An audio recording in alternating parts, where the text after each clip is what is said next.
Good morning and welcome to Friday with the Rev. I'm Greg Johnson. I'm the president and CEO of GJP International and the chief advisor for family caregiving to Karen Ignani, the CEO of Emblem Health here in New York City. This morning, we're doing a special broadcast. The past 10 days here in New York at the United Nations, there has been a conference, a worldwide conference, dealing with the issue of homelessness. And I had the privilege of being one of the speakers at one of the events. There have been many, many events as part of this. There have been films, there have been panel discussions, and it has been a truly wonderful, wonderful experience. And the speech I gave dealt with, yes, of course, family caregiving. And you will see the relationship because it was a journey for me. This is one of the things I love so much about being invited to speak, particularly into areas that I have not gone before, without question. Homelessness is indeed another face of family caregiving, and you will hear that in my remarks.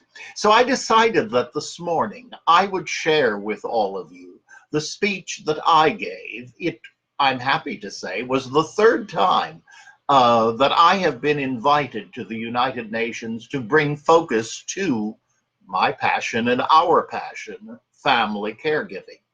First, we were there as Emblem Health with the play that we used originally to launch awareness to family caregiving. It was a play entitled Caring for Me, Caring for You.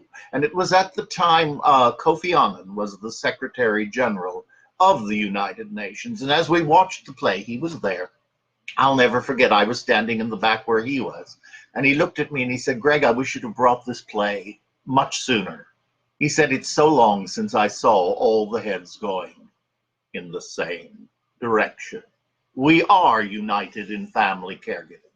And then I have the privilege of serving on the UN NGO Committee on Aging, and each year they are responsible for the International Day of Older Persons. And again, I was invited at one of the events a number of years ago to speak. So I was thrilled when, and I'm reading this to get it correctly, the International Association of Gerontology and Geriatrics invited me to be part of a panel dealing with homelessness and older persons. And the topic I was given, family caregiving, the route for action on homelessness among older persons. Therefore, this morning, I'm going to begin by reading to you, and yes, it was written out, and I want to thank Donnie and I want to thank Karen Chaikin, both for helping me type and edit, and I wrote the speech on the way to Bali. We worked on it all together, emailing back and forth, and then I spent time editing on the flight back. It's one of the gifts of these 18-hour flights. You have a lot of time, and you're not going anywhere, so it was exciting. But I want to share this speech with you. Yes, it was written, unlike most of the talks that I give, this was written because of the need for potential translation. So, my dear friends, my family caregivers, I think it's quite appropriate that for a program that deals with family caregiving, faith, and spirituality, that I share with you this speech that I delivered Monday, February 17th, at the United Nations.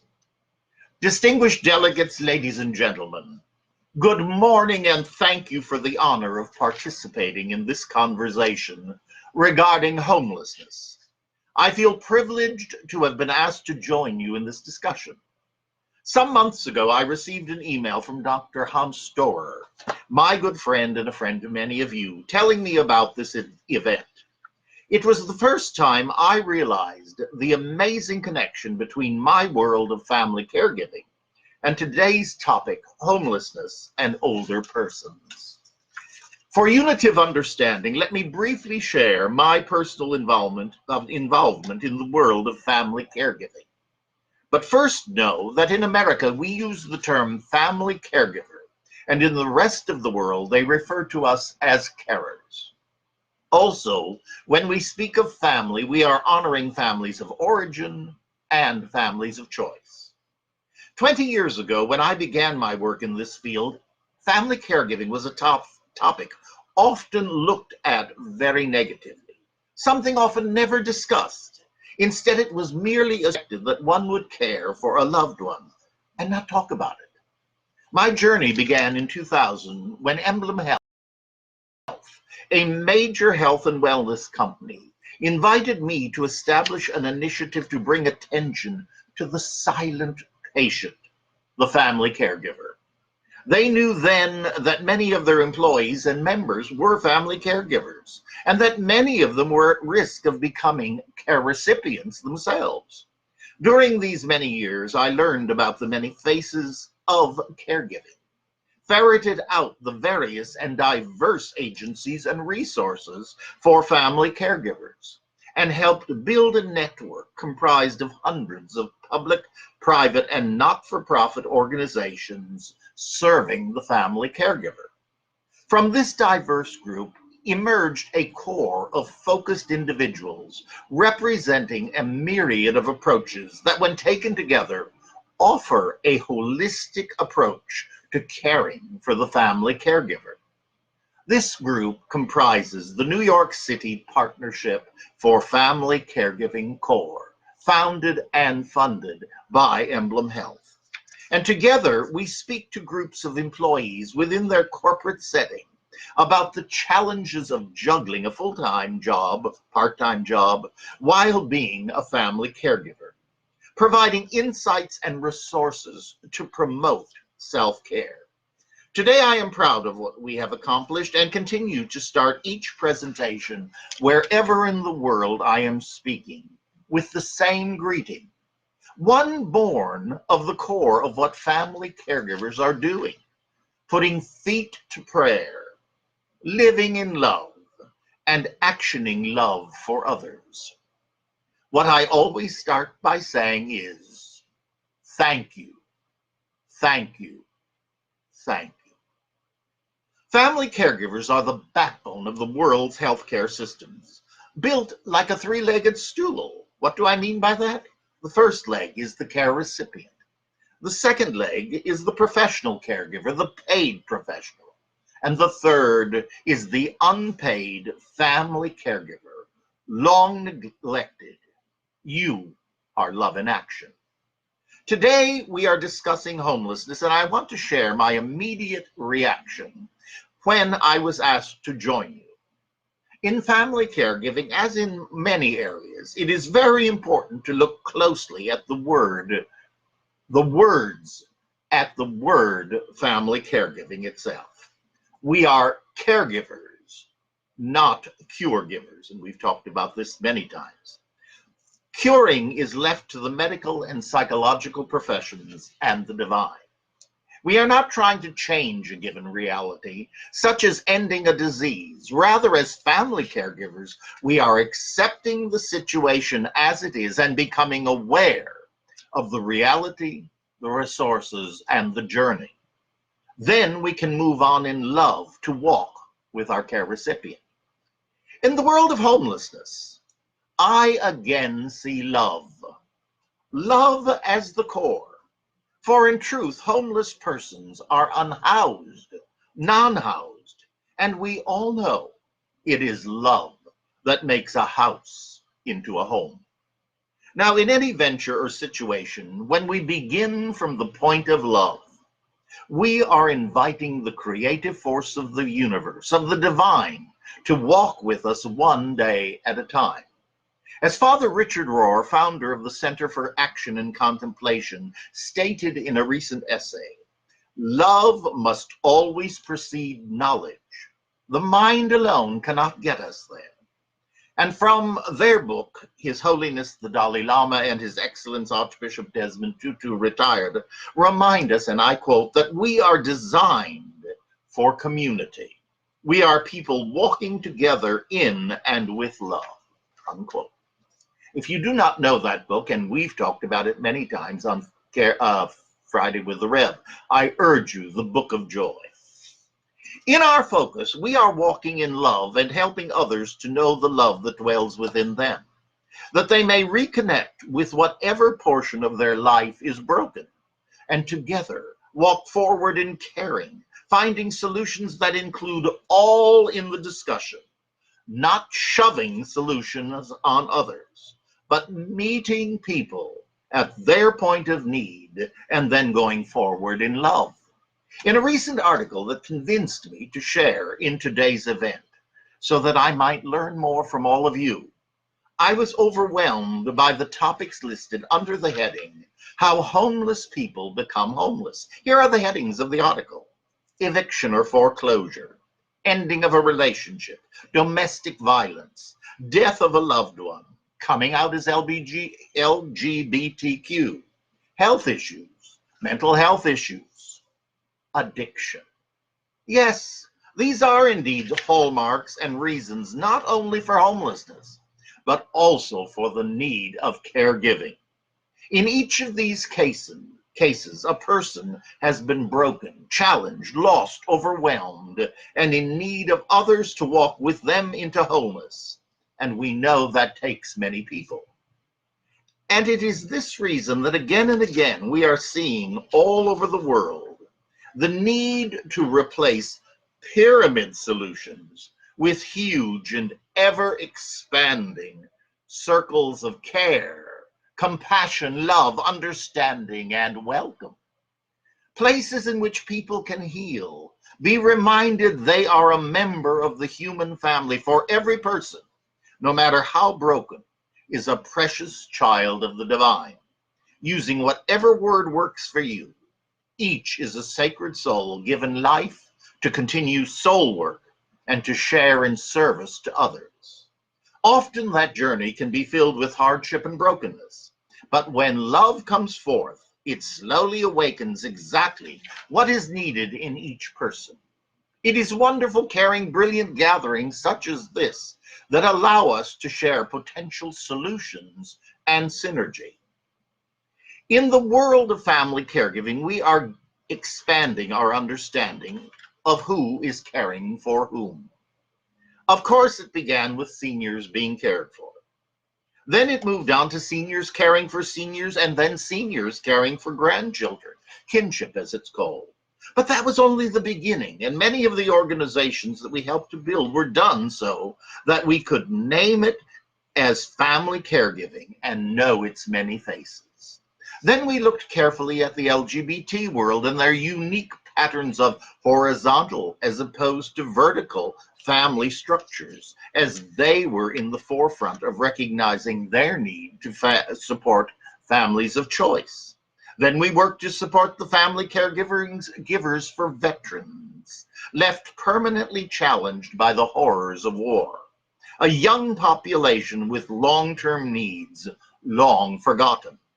And then another colleague woke us to another face of caregiving, the prison population, where inmates are caring for inmates. Yes, literally, murders caring for other convicts who are dying in prison. Beautifully, not only is there a practical aspect of taking care of one another, the act brings forth the redemptive power of love through caregiving. To this list of faces of family caregiving, I now include homelessness. I have always honored the many powerful examples of homelessness, persons caring for other homeless persons. In Chelsea, where I live in Manhattan, we have several groups of persons living on the streets, populations who many of us have come to know, respect, and continue to meet with, trying to encourage them to take advantage of the resources available to them. Most often this is met with hesitation on their part. But watching how one looks after another, how one person will stop many of us on the street, telling us that someone is in hospital, is an act of caregiving. And as an ordained clergy person, I often respond by visiting these people in hospital, someone who very often has no visitors, and I feel honored to do this. Thus began my education in the world of homelessness and why resistance to help is so often the response by this population. Then I remember my experience several years ago in Asia. Living in Bali as my second home, I have been privileged to enjoy a long relationship with the ASEAN world. It was during one of their severe series of earthquakes in Sumatra, followed by tsunami-like conditions, that I was invited to help. Having volunteered with this organization before, I was blessed with the picture of homelessness I shall never forget. Devastating as the sight was, the love I witnessed was triumphant. We arrived in a coastal village, and as I walked, I came upon a young child who couldn't have been more than 8 or 9 years old. He was carrying a child of perhaps 2 or 3 and holding the hand of another brother as they walked together. In the devastation, they had lost their home, many of their relatives, including both parents. And in seconds, this child of 8, now homeless, had become the parent of his family. I shall never forget meeting him. Lovingly, he came to me and said, "We need to get the baby some shoes," which we did, along with other services. But this made such an impact on my heart and my life. And as I was preparing these remarks while in Bali a few weeks ago, I was taken back to that moment, which indeed demonstrates the synergy of what we are discussing today: caregiving and homelessness. I believe there are other positive ways for this synergy to be useful in addressing an issue that truly will never end, for it is part of the human condition, a result of the inequality of so many factors that need to be changed. However, there is hope that while each of these changes are long, slow processes, as a clergy person, the people who come through my door in need of help now find the beginnings of the way forward. Perhaps neither they nor I will live to see many of the changes that are needed come to fruition, but we can and are indeed, I pray, a part of the solution through new and innovative ways of honoring the needs of one another. Many organizations are exploring employing older homeless adults as caregivers, and we can learn from other societies. Again, turning to my experiences in Bali, I am always touched that every family compound has a bale, basically a gazebo, a covered raised platform that is available to anyone in need of shelter, and always with a portion of rice nearby. Now that is reflective of a giving society, and one from which we can learn. Returning to the group I mentioned earlier, the New York City Partnership for Family Caregiving Corps, one member stands out when thinking of the homeless population. It is known as Share the Care. It provides an effective model of how to build a team of caring individuals who join together to improve the quality of life of the person being cared for, while reducing the stress, isolation, and financial hardship of the caregiver. There are lessons here too from which to learn. In closing, as we review and create new policies that affect our communities, I want to urge each of us to consider the needs of the family caregiver as we develop solutions, for they present a huge force for good. Family caregivers provide a vital service and are truly living the golden rule, doing unto others as they would have people do unto them, and in so doing finding fulfillment and blessing in their lives. Let us not hesitate to put forward positive images and stories of this transformation and love in action. There is no greater force than real stories to garner attention, to garner support, and to provide new and creative solutions. Looking at the huge empty shopping centers here in the United States is one of those creative approaches. Together with the abundant talents we have, looking at them with new eyes allows us to see the solution in the problem. For indeed, as the Reverend James Forbes said in a recent sermon, The power of the divine is in the situation, and resolutions are already in place. We just need to harness them. I thank each of you for the part you are playing in addressing this monumental issue, and I offer my humble assistance to each of you to share the world of family caregiving as a part of how we can care for the homeless of the world. The great gift of this work is it quickly reminds us who we are, brothers and sisters all. It reminds us whose we are, children of the divine. And it reminds us what is our duty: to act justly, to love mercy, and to walk humbly with God. All of us living in love. Let us remember, when we look at the word live, when we replace the I with O, that unending circle of oneness, the love that results is the village, the circle of arms extended, and the world of love in action. May we be blessed to continue to be part of the solution. Thank you. And thank you for joining me this morning for Family Caregiving with the Rev. It's been a joy to share this with you.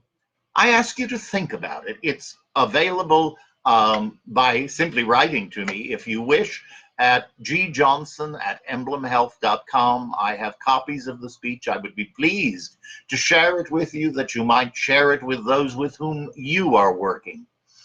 And as always, I want to invite you to send in your thoughts, send in your questions, and I remind you that all of the Friday with the Rev over the last 2 years are available on the YouTube channel, and the YouTube channel is entitled Family Caregiving with the Rev. I'm in the process of giving more information on each of them, but it takes me a little while.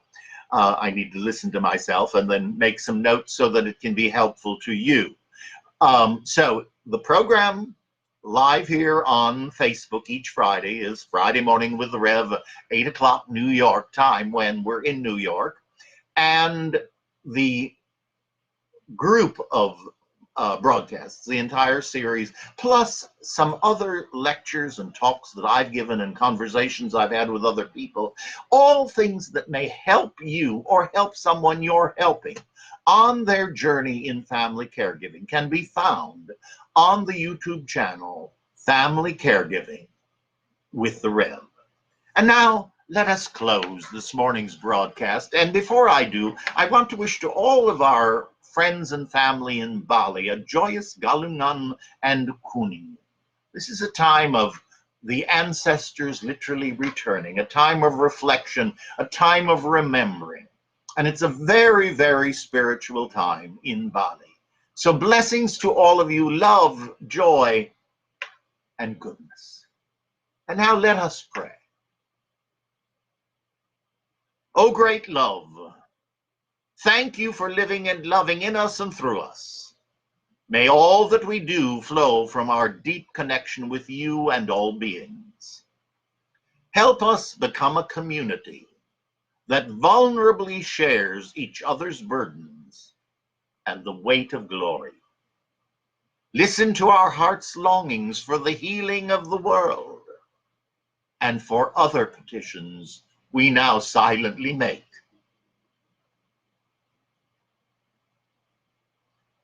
Knowing you are hearing us better than we are speaking, we offer these prayers in all the holy names of God, and together we say, Amen. God bless you. Have a wonderful week, and I look forward to seeing you next week, Friday with the Rev.